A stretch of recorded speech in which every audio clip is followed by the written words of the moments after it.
Absolutely.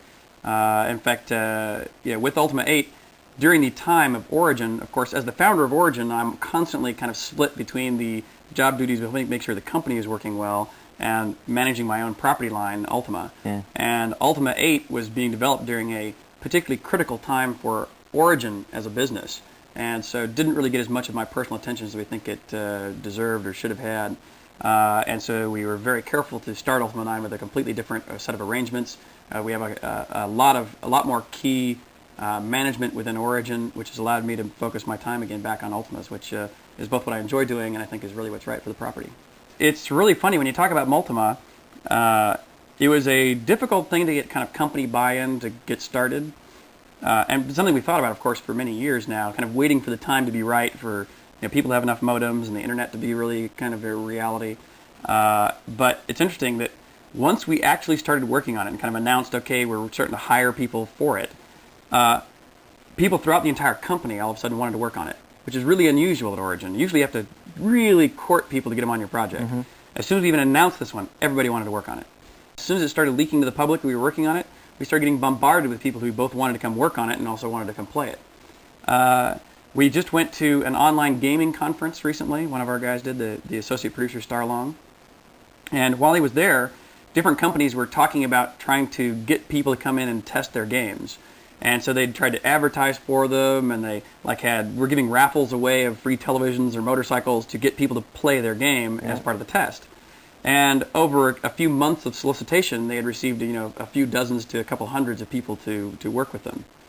For Ultima, we did two things. We put one post up on a Ultima fan club kind of place, mm-hmm. and we put one announcement on our Origin homepage.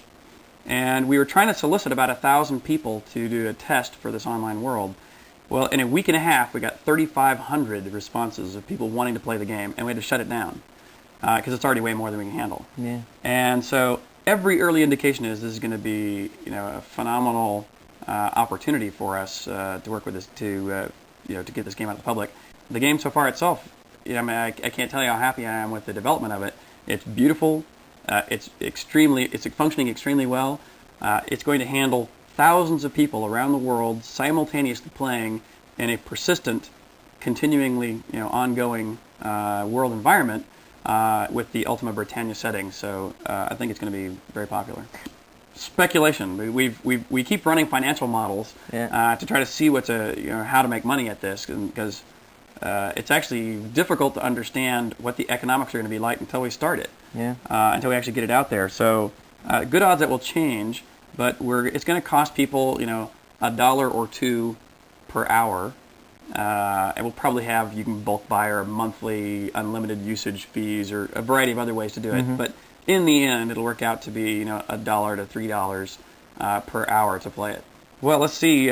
Probably our next big product release we have coming out is the Jane's brand stuff, mm-hmm. Which our first one is the AH-64D longbow chopper mm-hmm. game. Yeah. That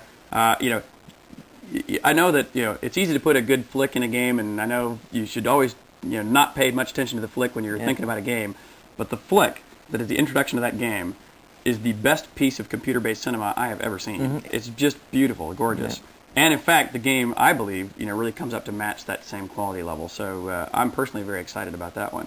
Already in just its first few weeks of sales, I don't remember the exact number, but it's 500,000 or more. In fact, the revenue has already been so great that already we have paid for the film shoot, the IBM version, the PSX version that we haven't completed yet, and still have $1 million of profit with the sales that have just already been achieved today. So it's a phenomenally profitable, which was we were a little bit concerned just because the cost of, say, Wing 3 to Wing 4 has jumped up so high that we assumed, and in fact I still think our return on investment calculation, so to speak, will be diminished slightly. But it's doing so well in the marketplace, it'll be doing, we'll do much better than we expected. As a company, of course, we're always searching for properties that are sequelable, because that's really where you can continue to hone your craft to creating a specific game type. And in fact, I think not only is it good for often in the movie industry when you think about sequels, they usually can just like exploiting a property to get worse and worse. Yeah. In the computer industry, I don't think that's true. if you look at games like Command and Conquer, that came from its much earlier variations, or Dune and Dune 2, and they got better. They get better and better at their craft as it goes on. We think that's true too, and we think we've found a new property beyond now. Finally, Ultima was our first property. Wing Commander was our second property. Crusader, we now think, is our third property. Mm-hmm. And the first Crusader game has sold almost twice what our original estimates were, and it was a very lean and inexpensive product for us to create in the first place. So they already have 2 more Crusaders now in the works. Absolutely. Now we're not going to jump at the $10 million Wing Commander film shoots, but the first film shoot was literally ultra low budget. It was just the dead minimum we could get by with. That team now, since they're so profitable, is now freed up to do whatever they think is appropriate. Mm-hmm. And that team is not as sold on making it a Hollywood type of product as Chris is, but they are definitely trying to kind of go to the next level of quality.